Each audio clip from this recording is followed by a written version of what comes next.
हरे Krishna. Shrimad Bhagavatam canto 4 chapter 11 युद्ध बंद करने के लिए ध्रुव को स्वयंभुव मनु की सलाह। श्री मैत्रेय ने कहा, हे विदुर, जब ध्रुव महाराज ने ऋषियों के प्रेरक शब्द सुने तो उन्होंने जल लेकर आचमन किया और भगवान नारायण द्वारा निर्मित बाण लेकर उसे अपने धनुष पर चढ़ाया। ज्यों ही ध्रुव महाराज ने अपने धनुष पर नारायण अस्त्र को चढ़ाया, त्यों ही यक्षों द्वारा रची गई सारी माया उसी प्रकार तुरंत दूर हो गई, जिस प्रकार की आत्मज्ञान होने पर समस्त भौतिक क्लेश तथा सुख विनष्ट हो जाते हैं। ध्रुव महाराज ने ज्यों ही अपने धनुष पर नारायण ऋषि द्वारा निर्मित अस्त्र को चढ़ाया, उससे सुनहरे फलों तथा पंखों वाले बाण हंस के पंखों के समान बाहर निकलने लगे। वे पुत्कार करते हुए शत्रु सैनिकों में उसी प्रकार घुसने लगे जिस प्रकार मोर केका ध्वनि करते हुए जंगल में प्रवेश करते हैं। उन तीखी धार वाले बाणों ने शत्रु सैनिकों को विचलित कर दिया और वे प्रायः मूर्छित हो गए। किंतु ध्रुव महाराज से क्रुद्ध होकर यक्षगण युद्ध क्षेत्र में किसी न किसी प्रकार अपने अपने हथियार लेकर एकत्र हो गए और उन्होंने आक्रमण कर दिया। जिस प्रकार गरुड़ के छेड़ने पर सर्प अपना अपना फन उठाकर गरुड़ की ओर दौड़ते हैं, उसी प्रकार समस्त यक्ष सैनिक अपने अपने हथियार उठाए ध्रुव महाराज को जीतने की तैयारी करने लगे। जब ध्रुव महाराज ने यक्षों को आगे बढ़ते देखा तो उन्होंने तुरंत बाणों को चढ़ा लिया और शत्रुओं को खंड खंड कर डाला।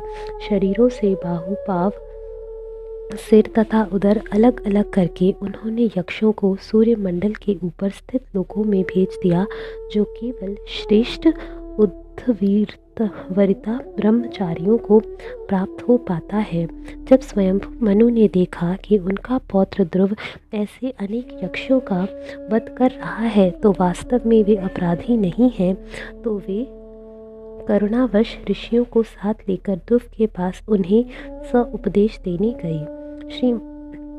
श्री मनु ने कहा, हे पुत्र, बस करो, वृथा क्रोध करना अच्छा नहीं। यह तो नारकीय जीवन का मार्ग है। अब तुम यक्षों को मारकर अपनी सीमा से परे जा रहे हो, क्योंकि ये वास्तव में अपराधी नहीं है। हे पुत्र, तुम निर्दोष यक्षों को जो यह वध कर रहे हो वह न तो अधिकृत पुरुषों द्वारा स्वीकार्य है और न यह हमारे कुल की शोभा को शोभा देने वाला है, क्योंकि तुमसे आशा की जाती है कि तुम धर्म तथा अधर्म के विधानों को जानो। हे पुत्र, यह सिद्ध हो चुका है कि तुम अपने भाई के प्रति कितने वत्सल हो और यक्षों द्वारा उसके मारे जाने से तुम कितने संतप्त हो। किंतु जरा सोचो तो कि केवल एक यक्ष के अपराध के कारण तुमने कितने अन्य निर्दोष यक्षों का वध कर दिया है। मनुष्य को चाहिए कि वह शरीर को आत्मा न माने और इस प्रकार पशुओं की भांति अन्यों का वध ना करे। भगवान की भक्ति के पथ का अनुसरण करने वाले साधु पुरुषों ने इसे विशेष रूप से वर्जित किया है। वैकुंठ लोक में हरि के धाम को प्राप्त करना अत्यंत दुष्कर है, किंतु तुम इतने भाग्यशाली हो कि समस्त जीवात्माओं के परम धाम भगवान की पूजा द्वारा तुम्हारा उस धाम को जाना निश्चित हो चुका है। भगवान के शुद्ध भक्त होने के कारण भगवान सदैव तुम्हारे बारे में सोचते रहते हैं और तुम भी उनके सभी परम विश्वस्त भक्तों द्वारा मान्य हो।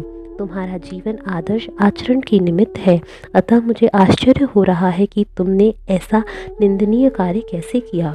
भगवान अपने भक्तों से तब अत्यधिक प्रसन्न होते हैं जब वे अन्य लोगों के साथ सहिष्णुता, दया, मैत्री तथा समता का बर्ताव करते हैं। जो मनुष्य अपने जीवन काल में भगवान को सचमुच प्रसन्न कर लेता है, वह स्थूल तथा सूक्ष्म भौतिक परिस्थितियों से मुक्त हो जाता है।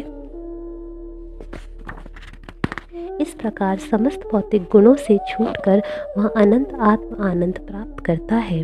भौतिक जगत की सृष्टि 5 तत्वों से प्रारंभ होती है और इस तरह प्रत्येक वस्तु जिसमें पुरुष अथवा स्त्री का शरीर भी सम्मिलित है, इन तत्वों से उत्पन्न होती है। पुरुष तथा स्त्री के विषयी जीवन से इस जगत में पुरुषों तथा स्त्रियों की संख्या में और वृद्धि होती है। मनु ने आगे कहा, हे राजा ध्रुव, भगवान की मोहमयी भौतिक शक्ति के द्वारा तथा भौतिक प्रकृति के तीनों गुणों की पारस्परिक क्रिया से ही सृष्टि, पालन तथा संहार होता रहता है। हे ध्रुव, भगवान प्रकृति के गुणों के द्वारा कलुषित नहीं होते। वे इस भौतिक दृश्य जगत की उत्पत्ति से दूरस्थ कारण निमित्त हैं। उनकी प्रेरणा से अन्य अनेक कारण तथा कार्य उत्पन्न होते हैं और तब यह सारा ब्रह्मांड उसी प्रकार घूमता है जैसे कि लोहा चुंबक की संचित शक्ति से घूमता है। भगवान अपनी अचिंत्य काल रूप परम शक्ति से प्रकृति के तीनों गुणों में अन्योन्य क्रिया उत्पन्न करते हैं, जिससे नाना प्रकार की शक्तियाँ प्रकट होती हैं। ऐसा प्रतीत होता है कि वे कार्यशील है किंतु वे करता नहीं है। वे संहार तो करते हैं किंतु संहार करता नहीं है। अतः यह माना जाता है कि वे केवल उनकी अचिंतनीय शक्ति से सब कुछ घट रहा है। हे ध्रुव, भगवान नित्य हैं किंतु काल रूप में वे सबों को मारने वाले हैं। उनका आदि नहीं है, यद्यपि वे हर वस्तु के आदि करता है। वे अव्यय है, यद्यपि काल क्रम में हर वस्तु चुक जाती है। जीवात्मा की उत्पत्ति पिता के माध्यम से होती है और मृत्यु द्वारा उसका विनाश होता है, किंतु भगवान जन्म तथा मृत्यु से सदा मुक्त है। अपने शाश्वत काल रूप में श्री भगवान इस भौतिक जगत में विद्यमान है और सबों के प्रति संभाव रखने वाले हैं। न तो उनका कोई मित्र है न शत्रु। काल की परिधि में हर कोई अपने कर्मों का फल भोगता है। जिस प्रकार वायु के चलने पर क्षुद्र धूल के कण हवा में उड़ते हैं, उसी प्रकार अपने कर्म के अनुसार मनुष्य भौतिक जीवन का सुख भोगता या कष्ट उठाता है। भगवान विष्णु सर्वशक्तिमान हैं और वे प्रत्येक को सकाम कर्मों का फल देते हैं। इस प्रकार जीवात्मा चाहे अल्पजीवी हो या दीर्घजीवी, भगवान तो सदा ही दिव्य पद पर रहते हैं और उनकी जीवन अवधि के घटने या बढ़ने का कोई प्रश्न नहीं उठता। कुछ लोग विभिन्न योनियों तथा उनके सुख दुख में पाए जाने वाले अंतर को कर्म फल बताते हैं। कुछ इसे प्रकृति के कारण, अन्य लोग काल तथा भाग्य के कारण और शेष इच्छाओं के कारण बताते हैं।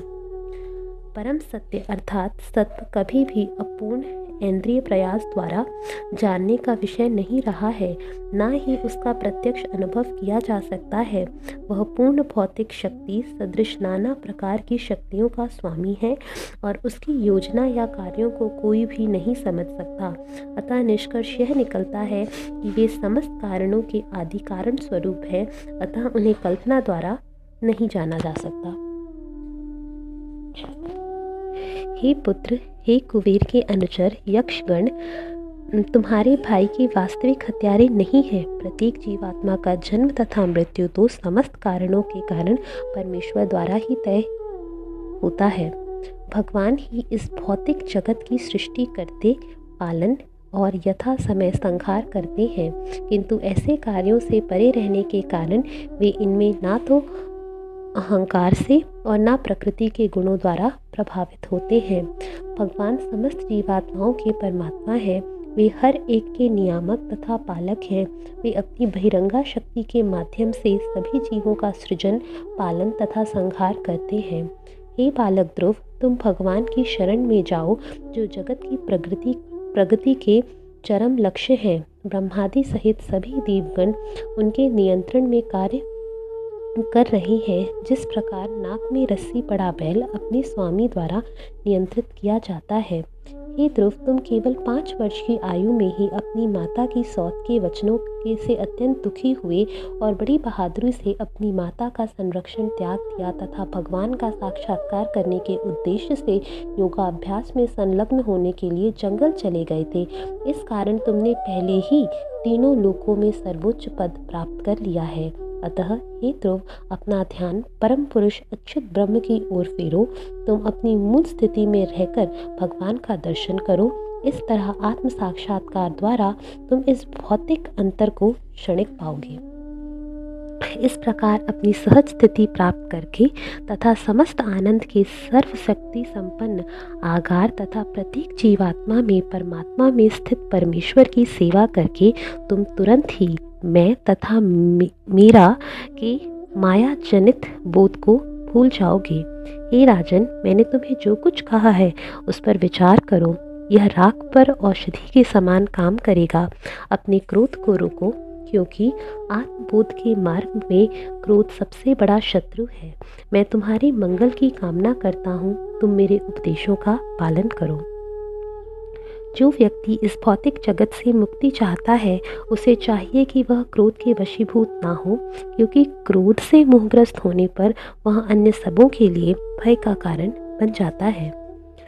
हे ध्रुव, तुमने सोचा कि यक्षों ने तुम्हारे भाई का वध किया है, अतः तुमने अनेक यक्षों को मार डाला है, किंतु इस कृत्य में तुमने शिवजी के भ्राता एवं देवताओं के कोषाध्यक्ष कुबेर के मन को शुद्ध कर दिया है। ख्याल करो कि तुम्हारे ये कर्म कुबेर तथा शिव दोनों के प्रति अतीव अवज्ञापूर्ण है। इस कारण हे पुत्र, तुम विनीत वचनों तथा प्रार्थना द्वारा कुबेर को शीघ्र शांत कर लो, जिससे कि उनका कोप हमारे परिवार को किसी तरह प्रभावित ना कर सके। इस प्रकार जब स्वयंभू मनु अपने पौत्र ध्रुव महाराज को शिक्षा दे चुके, तो ध्रुव ने उन्हें सादर नमस्कार किया। फिर ऋषियों समेत मनु अपने धाम को चले गए। हरे कृष्णा।